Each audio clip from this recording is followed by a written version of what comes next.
इस लेक्चर में हम देखेंगे कि माया के अंदर किस तरह से कैमरा क्रिएट किया जाता है और कैमरास के साथ लेआउट किस तरह काम करते हैं। चलें स्टार्ट करते हैं। स्टार्ट करेंगे हम अपने उन्हीं डमी ऑब्जेक्ट्स के साथ जो हमने समझने के लिए सीन में कुछ ड्रॉ किए हुए हैं। एक न्यू कैमरा क्रिएट करते हैं। हम कैमरा क्रिएट कर सकते हैं ऊपर क्रिएट के ऑप्शन के अंदर से कैमरा, और यहाँ पे अगर आप देखेंगे कैमरास के मेन्यू के अंदर जो उसका सब मेन्यू है, यहाँ पे आपको 3 किस्म के कैमरा नज़र आएंगे। एक सिंपल कैमरा है, एक कैमरा एंड एम है, एक कैमरा एम एंड अप के नाम से है। सबसे पहले हम क्रिएट करते हैं कैमरा।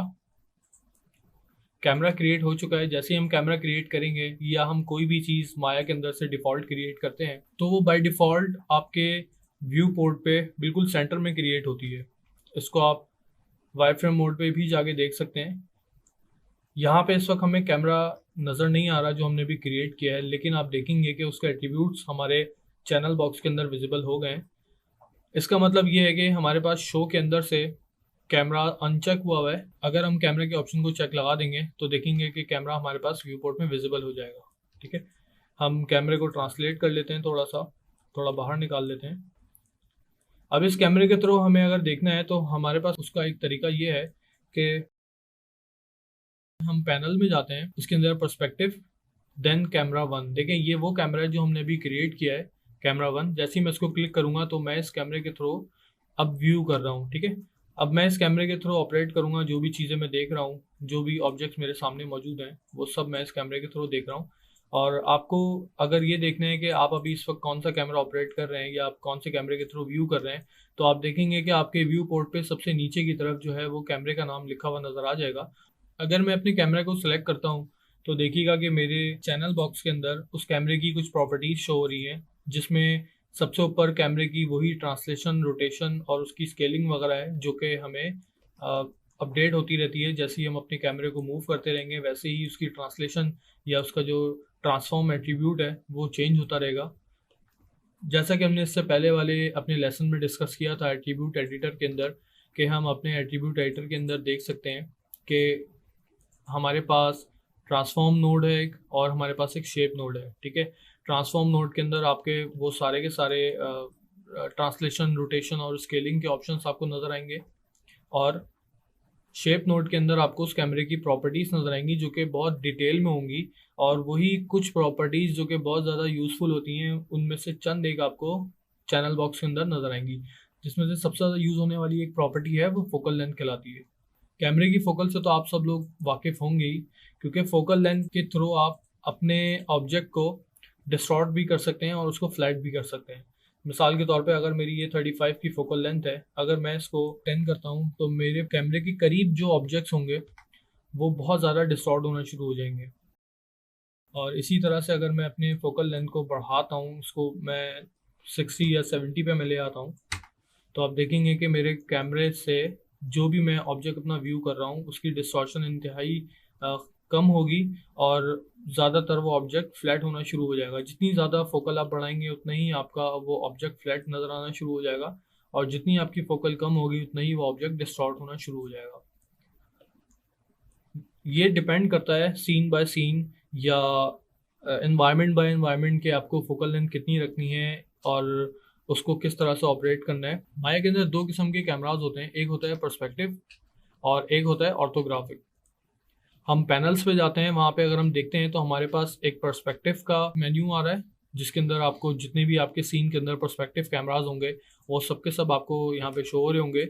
और पर्सपेक्टिव के नीचे आप देखेंगे ऑर्थोग्राफिक। अगर मैं ऑर्थोग्राफिक के अंदर जाके फ्रंट पे क्लिक करता हूँ तो देखें ये हमें कुछ इस तरह से व्यू देता है। और इस कैमरे के अंदर आप टंबल नहीं कर सकते, आप सिंपल इसको डॉली कर सकते हैं या आप इसको ट्रैक कर सकते हैं। इसी तरह से हम ऑर्थोग्राफिक के अंदर, हम अभी फ्रंट पे थे, हम इसके बाद हम चेक करते हैं साइड व्यू के अंदर। तो साइड व्यू के अंदर भी same as it is tumble नहीं कर सकते, आप इसको ट्रैक कर सकते हैं या आप इसको डॉली कर सकते हैं।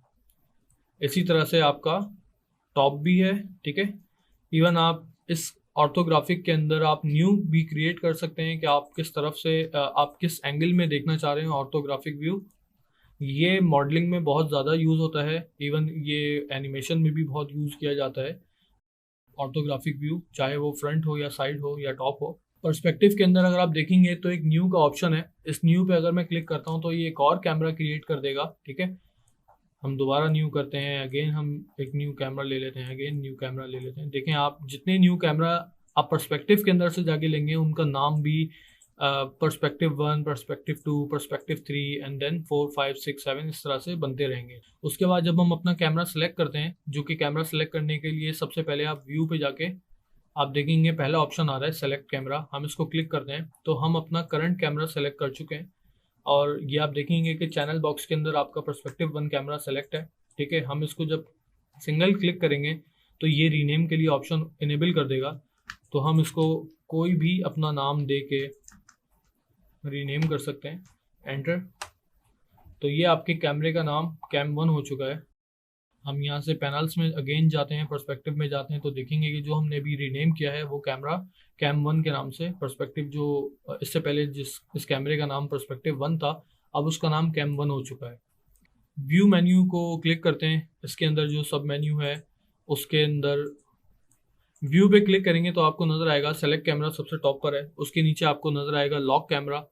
अगर मैं अपने कैमरा को लॉक करना चाहता हूँ, जैसे मैं एक अपनी कंपोजिशन सेट कर लेता हूँ, फॉर एग्जांपल कि मुझे कैमरे के कुछ इस तरह से एंगल चाहिए और मैं चाहता हूँ कि मेरा कैमरा एक्सीडेंटली मूव ना हो, कंपोजिशन मेरी ख़राब ना हो, ऐसे ना हो जाए, तो उसके लिए बेस्ट सॉल्यूशन ये है कि कैमरा लॉक कर लिया जाए। तो व्यू में जाके हम लॉक कैमरा कर देंगे, सिंपल। जिस कैमरे से आप व्यू कर रहे होंगे उसको आप व्यू में जाके लॉक कर सकते हैं। अब मैंने इसको लॉक कर दिया है, तो जैसे ही मैं इसको लॉक करूँगा तो सबसे पहले तो ये देखिएगा कि व्यू के नीचे जो सेकंड बटन है या सेकंड ऑप्शन है वो लॉक कैमरे का ऑप्शन है, वो आपको इनेबल होता हुआ नज़र आ जाएगा यहाँ पे। ठीक है, अब आप अपनी मूवमेंट कोई भी कर लें, चाहे टम्बल हो या ट्रैक हो या डॉली हो, कैमरा आपका लॉक हो चुका है। कैमरे के हिसाब से कुछ मजीद ऑप्शन है जो मैं आपके साथ एक्सप्लोर करना चाहूँगा, वो ये है कि ग्रिड का जो बटन है छोटा सा, ये आपको नज़र आ रहा है प्रेस हुआ हुआ, उसके बराबर में अगर आप देखेंगे तो ये फिल्म गेट है आपका। इसको मैं क्लिक करता हूँ तो ये कैमरे का फिल्म गेट ओपन कर देगा। तो हमने इस वक्त फिल्म गेट ऑन किया हुआ है। ठीक है, फिल्म गेट आपको बताता है कि आपकी जो कैमरे की रेजोल्यूशन है वो फुल फ्रेम इतनी आ रही है। जो एरिया आपका ग्रे पे आ गया है इसका मतलब वो एरिया आपके एक्चुअल फ्रेम से बाहर है। अब आपका जो फ्रेम है वो 720 HD हो या हाफ HD हो या फुल HD हो, जो कि 1080p कहलाता है, उस हिसाब से फिल्म गेट भी चेंज होता रहेगा। फिल्म गेट के अंदर अगर आप आ जाएं, ये आपका रेजोल्यूशन गेट है। ठीक है, ये देखें इस वक्त ये होवर करने पे टूल टिप नहीं दे रहा, लेकिन अगर आप नीचे स्टेटस बार में देखेंगे तो वहाँ पे रेजोल्यूशन गेट लिखा हुआ नज़र आ रहा है। मैं इसको क्लिक करता हूँ तो ये मेरी एक्चुअल रेजोल्यूशन आ जाएगी। ठीक है, इसके बाद अगर हम देखेंगे तो ये हमारा गेट मास्क है। अगर मैं इसको अनचेक करता हूँ और इसको मैं चेक करता हूँ तो आप देखेंगे कि जो मेरा ग्रे में एरिया आ रहा है, अगर मुझे वो नहीं चाहिए, ठीक है, वो उस ग्रे एरिया से मुझे अगर किसी किस्म की कोई कंफ्यूजन हो रही हो अपने सीन में काम करने से, तो मैं उसको अनचेक करके हाइड भी कर सकता हूँ। ठीक है, लेकिन आपको उससे आइडिया रहेगा कि आपका जो फ्रेम एरिया एक्चुअल वो ये आ रहा है। देखें अब मेरी जो रेजोल्यूशन है वो 960x540 है। जैसे ही मैं कोई भी गेट ऑन करता हूँ, फिल्म गेट हो या रेजोल्यूशन गेट हो, तो मेरी जो रेजोल्यूशन है वो ऊपर लिखी भी आ जाएगी। ठीक है, हम फर्दर इसको डिस्कस करेंगे कि रेजोल्यूशन हम कैसे चेंज कर सकते हैं, बट फॉर नाउ कि हम रेजोल्यूशन गेट या फिल्म गेट, ठीक है, हम इसकी बात कर रहे हैं। और गेट मास्क की मैंने आपको बता दिया है कि गेट मास्क की क्या असल काम होता है। इसके बाद अगर आप देखेंगे छोटा सा ऑप्शन है जिसमें फील्ड चार्ट आ रहा है, अगर मैं इसको इनेबल करता हूँ तो ये आपको कैमरे के अंदर एक ग्रिड लाइंस दे देगा। जिस भी आप कंपोजिशन को फॉलो कर रहे हैं ये आपको हेल्प करेगा मेजरमेंट के लिए कि आपकी कंपोजिशन किस तरह की बन रही है और आप किस तरह से अपने फ्रेम को फ्रेम करना चाह रहे हैं बेसिकली। इसके बराबर में हम एक ऑप्शन देखते हैं तो ये सेफ एक्शन है। इसके बराबर में आप देखेंगे तो ये सेफ टाइटल का एक बटन है। तो सेफ टाइटल का जो ऑप्शन है इसमें हम रह के अपने जितने भी टेक्स्ट एनिमेशन है, टाइटल एनिमेशन है, जैसे किसी मूवी का पोस्टर बन रहा है, 3D एनिमेटेड पोस्टर बन रहा है, तो वो हम इसके अंदर कोशिश करते हैं कि हम इसके अंदर रखें। उसके बाद फिर वही सारे ऑप्शन हैं वायर फ्रेम वगैरह के। ठीक है, तो ये कैमरे के कुछ मेन ऑप्शन है। अगर आप कैमरा एडजस्ट करना चाह रहे हैं और कैमरे पे काम करना चाह रहे हैं तो आप इनको ज़रूर एक्सप्लोर कीजिए। इसके अलावा हम बात करते हैं दूसरे कैमरास की। हम क्रिएट यहाँ से भी कर सकते हैं, जो कि हमारे ऊपर मेन मेन्यूज हैं। इसके अलावा हम हॉटबॉक्स से भी अपने कैमरे को क्रिएट कर सकते हैं।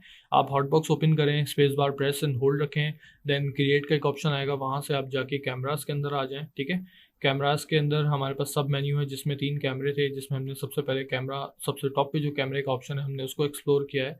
अगर आप इसके ऑप्शंस में जाएंगे मज़ीद आगे जो है उसके अंदर वही फोकल लेंथ है और सेंटर ऑफ इंटरेस्ट और लेंस स्क्वीज रेशो, ये बहुत डिटेल्ड ऑप्शन है। हम इनको मज़ीद फर्दर दूसरी क्लासेस में हम इनको एक्सप्लोर करेंगे। क्रिएट कर लेते हैं एक और कैमरा, जो कि कैमरा एंड एम के नाम से होगा।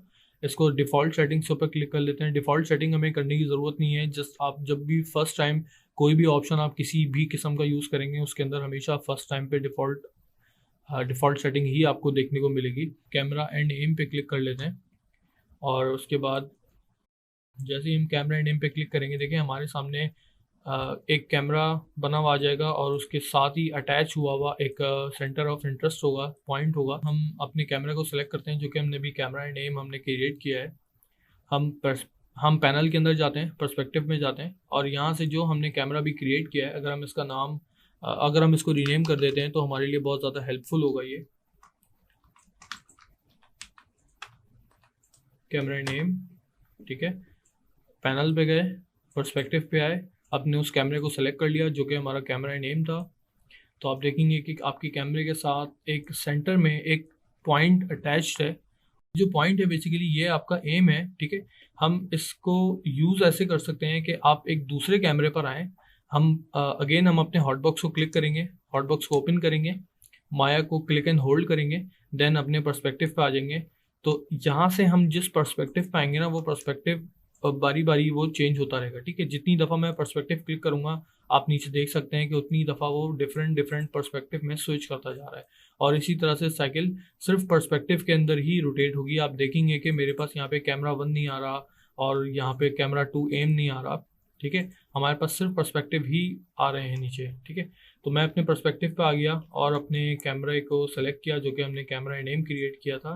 तो आप देखेंगे कि इसका जो सेंटर है, अगर मैंने इसके सेंटर को किसी भी ऑब्जेक्ट के ऊपर मैंने स्नैप कर दिया या मैंने किसी भी ऑब्जेक्ट के साथ मैंने इसको प्लेस कर दिया, ठीक है, तो उसके बाद मेरा जो कैमरा है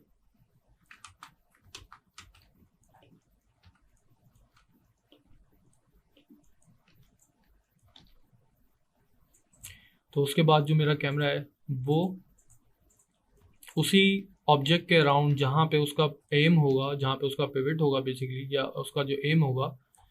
अब मैं अपने कैमरे को मूव करवाता हूँ अगर, तो देखें कि वो उस ऑब्जेक्ट के ही अराउंड मूव करेगा। ठीक है, तो ये कैमरा एंड एम ये होता है बेसिकली कि आपको अगर किसी भी ऑब्जेक्ट को फोकस रख के आपने उस पर काम करना है। मैं इसको प्लस से माइनस में लेके जाता हूँ, प्लस एक्स से माइनस एक्स में, तो देखें ये ऑटोमेटिकली रोटेट हो रहा है उस ऑब्जेक्ट के ऊपर जिस ऑब्जेक्ट के साथ मैंने कैमरे का एम प्लेस कर रखा है। ठीक है, तो ये बेसिकली कैमरा एंड एम होता है। इसका पर्पस भी बहुत सिंपल सा है कि आपने अपने ऑब्जेक्ट के अराउंड में अगर आपने कैमरा रोटेट करना है या आपने पर्टिकुलरली 2-3 जगहों पे अपने कैमरे को एनिमेट करना है, तो हम वहाँ के लिए ये कैमरा यूज़ करते हैं। इसी तरह से अगर हम अपने थर्ड कैमरे की बात करते हैं, हम क्रिएट कर लेते हैं अगेन एक और कैमरा, जो कि कैमरा एम एंड अप के नाम से होगा। ठीक है, डिफ़ॉल्ट ऑप्शन पे हम इसको क्रिएट कर लेते हैं। जैसे ही हम इसको क्रिएट करेंगे तो आप देखेंगे कि आपके सीन में टोटल 3 चीज़ें न्यू क्रिएट हुई हैं, जो कि एक कैमरा होगा आपका। हम इसको मूव कर लेते हैं। ठीक है,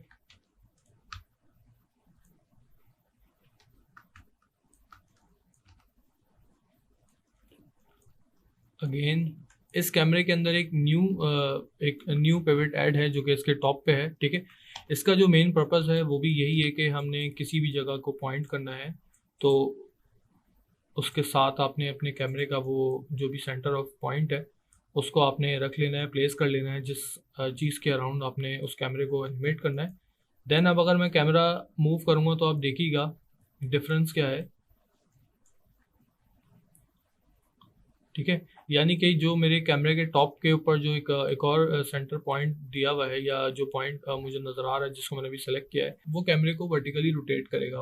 अपने कैमरे को आप टिल्ट कर सकते हैं या आप उस कैमरे को कम्प्लीटली 360 पे रोटेट कर सकते हैं। ठीक है, तो ये बेसिकली इस कैमरे का पर्पज़ है, ठीक है। यूजुअली हम जो कैमरा यूज़ करते हैं वो सिंपल कैमरा यूज़ करते हैं। उसके अंदर अगर हमें इस तरह की कोई चीज़ करनी होती है तो सम टाइम हमें काफ़ी ज़्यादा प्रॉब्लम होती है। तो हम पर्टिकुलरली कुछ शॉट्स के अंदर हमें यूज़ कर सकते हैं कि हम इस तरह से किसी की एनिमेशन देना चाह रहे हैं कैमरे को। अगर आप किसी टनल के अंदर आप एनिमेट करना चाह रहे हैं और कैमरा चाह रहे हैं आपके वो सोल्ड इफेक्ट के साथ एनिमेट हो, तो उसमें हम इस तरह की कोई चीज़ यूज़ कर सकते हैं। तो इस लेक्चर में हमने देखा कि माया के अंदर कैमरा टाइप्स कितनी होती हैं, और ऑर्थोग्राफिक कैमरा हम आगे मॉडलिंग में देखेंगे, मज़ीद इसको एक्सप्लोर करेंगे कि हम किस तरह यूज़ कर सकते हैं, और माया के जो अपने कैमराज हैं वो हम कहाँ कहाँ यूज़ कर सकते हैं, हमने ये भी इसको देखा। बाकी मज़ीद हम कैमराज के ऑप्शंस को एक्सप्लोर करेंगे मॉडलिंग के सेक्शन में। हम अब थोड़ा सा देखेंगे अपने लेआउट्स की तरफ कि कैमराज और लेआउट्स किस तरह से साथ साथ चलते हैं। आप देख रहे होंगे कि हमारी जो मेन टूल बार है उसके नीचे कुछ ऑप्शंस आपके मौजूद हैं, जिसमें से हम अभी फ़िलहाल दो ऊपर के ऑप्शंस यूज़ करेंगे जो कि मैं हाईलाइट कर रहा हूँ उस वक्त, जो कि आप देख सकते हैं कि ये दो ऑप्शंस हैं। सबसे पहला ऑप्शन है पैनल लेआउट का, सेकंड ऑप्शन है सबसे ऊपर जो है वो एक सिंगल व्यू पोर्ट है, ठीक है, और उसके नीचे आपको चार अलग अलग किस्म के बॉक्सेस नज़र आ रहे हैं। अभी फ़िलहाल मैं बात करता हूँ सेकंड वाले की। अगर मैं इसको क्लिक करता हूँ तो हमारे सामने चार अलग अलग किस्म के कैमरास अपेयर हो चुके हैं, ठीक है।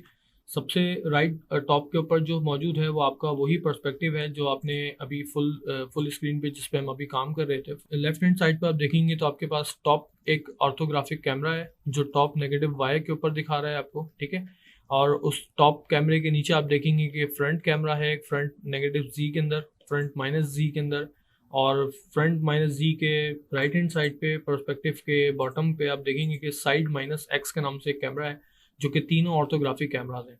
ये तीन कैमराज रखने का मकसद ये है कि अगर मैं कुछ किसी भी किस्म का कोई मॉडलिंग का काम कर रहा हूँ या मैं एनिमेशन का काम कर रहा हूँ, तो उसके अंदर मैं एट अ टाइम देख सकता हूँ कि अपने कैरेक्टर को या अपने मॉडल को। इस क्वाड लेआउट का पर्पज़ ये होता है कि अगर मैं किसी भी चीज़ के ऊपर, लेट्स से कि अगर मैं इस पाइप को मूव करूँ कहीं पे, तो मुझे आइडिया हो कि वो किस जगह पे एक्यूरेटली मूव हो रहा है। लेट्स से कि मैं पर्सपेक्टिव में इस एंगल से देख रहा हूँ, ठीक है, और मुझे नहीं पता कि इसके पीछे या इसके साइड में क्या ऑब्जेक्ट्स हैं, तो मैं यहाँ से अपने पाइप को देखें मैं मूव करूँगा तो वो हर हर पैनल के अंदर एक साथ अपडेट होगा, या एक साथ उसकी जो भी मूवमेंट है वो मुझे अपडेट हो रही है। तो ये बेसिकली कॉर्ड लेआउट जो होता है ये आपकी मॉडलिंग में एक्सट्रीमली हेल्पफुल होता है, आपकी एनिमेशन में एक्सट्रीमली हेल्पफुल होता है। इस कॉर्ड लेआउट के थ्रू हम बहुत सारी चीज़ों का हमें बहुत सारी चीज़ों का पता चलता है रियल टाइम में कि हमारी जो ऑब्जेक्ट प्लेसिंग है वो ठीक हो रही है या नहीं हो रही। लेट्स से कि अगर मैं अगर अपने फ्रंट पे आके इसको कहीं पे प्लेस करना चाहूँ तो हो सकता है कि मैं फ्रंट पे सही प्लेस कर दूँ, लेकिन वो मेरे एक्चुअल टॉप के अंदर कहीं पे इस तरह से प्लेस हो रहा हो, तो वो चीज़ फिर आपको प्रॉब्लम क्रिएट करती है। तो हमें इस क्वाड लेआउट को एक्टिव रखने का पर्पज़ जो हमें इस क्वाड लेआउट को एक्टिव रखने का जो मकसद है वो यही होता है कि आपकी जो प्लेसमेंट है मॉडलिंग के अंदर, या अगर आप कोई सीन डेवलप करना चाह रहे हैं या आप कोई इन्वायरमेंट क्रिएट कर रहे हैं जिसमें बहुत सारे प्रॉप्स हैं इन्वायरमेंट के, या बहुत सारे ऑब्जेक्ट्स रखे हुए हैं, लाइक चेयर है, टेबल है, उस टेबल के ऊपर बहुत ज़्यादा स्टेशनरी का सामान रखा हुआ है, या आपकी कोई कबर्ड है उसके अंदर बुक शेल्फ्स हैं, या आपकी कोई कबर्ड है उसके अंदर बुक्स हैं, तो वो उन सब की प्लेसमेंट करने के लिए आपको समटाइम्स इन कॉर्ड लेआउट का फ़ायदा होता है, और हमें समटाइम उनको यूज़ करना पड़ता है। अगर आप कॉर्ड लेआउट यूज़ कर रहे हैं और आपको किसी भी एक व्यू के अंदर फुल स्क्रीन करना है, या आप चाहते हैं कि मैं जो मेरा टॉप नेगेटिव वाई का जो लेआउट है इसको मैं फुल स्क्रीन करके देखना चाह रहा हूँ, तो जस्ट आप अपने उस कैमरे के ऊपर जो कैमरा आपने फुल स्क्रीन करना है, आपने उसके ऊपर आके जस्ट एक दफ़ा आपने स्पेस बार की प्रेस करके छोड़नी है, तो आपका जो कैमरा है उस वक्त, या जो आपका टॉप है या फ्रंट है, जो भी आप कैमरा फुल स्क्रीन करना चाह रहे हैं वो आपका फुल स्क्रीन हो जाएगा। अगेन अगर आपको उसको अपनी कॉर्ड की स्टेट पे वापस लेके जाना है तो आप जस्ट एक दफ़ा स्पेस बार प्रेस करेंगे तो आपका वही जो लेआउट था इससे पहले, यानी कि फुल स्क्रीन करने से पहले आपका जो लेआउट था, आप उस लेआउट के अंदर आ जाएंगे, ठीक है। अगर मैं लेट्स से कि अगर मेरा फ्रंट का ये लेआउट है, मैंने इसको फुल स्क्रीन किया हुआ है, ठीक है, एक दफ़ा स्पेस बार की प्रेस करेंगे तो ये फुल स्क्रीन हो जाएगा। उसके बाद अगर मैं इस फ्रंट से साइड पे जाना चाह रहा हूँ तो उसकी भी एक शॉर्ट की है, बगैर आपको क्वाड पे शिफ्ट किए आप अपने कैमरे को फ्रंट से साइड या टॉप या पर्सपेक्टिव पे आप स्विच कर सकते हैं, जिसकी शॉर्ट की है। आप अपने हॉटबॉक्स को ओपन करेंगे, स्पेस बार की प्रेस करेंगे, होल्ड रखेंगे उसको। उसके बाद आप माया का जो सेंटर में जो बटन है बड़ा सा, जो आपको रेक्टेंगल बॉक्स नज़र आ रहा है, आप उसको क्लिक एंड होल्ड रखेंगे तो आपके पास ये सारे के सारे कैमरे के ऑर्थोग्राफिक के ऑप्शन आ जाएंगे, जिसमें आपका टॉप है, राइट है, फ्रंट है और बॉटम भी है, लेफ्ट भी है और पर्सपेक्टिव भी है, ठीक है। तो अगर मैं अभी इस वक्त फ्रंट पे मौजूद हूँ, तो मैं फ्रंट से अगर टॉप पे जाना चाह रहा हूँ तो मैं टॉप को क्लिक करूँगा तो मैं टॉप पे आ जाऊँगा। इसी तरह से मैं अपने हॉट बॉक्स को ओपन करता हूँ और मैं राइट पे जाता हूँ तो मैं राइट पे आ जाऊँगा। तो इस तरीके से हम इसमें शिफ्ट कर सकते हैं और पर्सपेक्टिव पे वापस भी जा सकते हैं। ये था हमारा एक ओवरव्यू जो कि कैमराज एंड लेआउट पे था। ये था हमारा आज का लेक्चर कैमरा एंड लेआउट के ऊपर।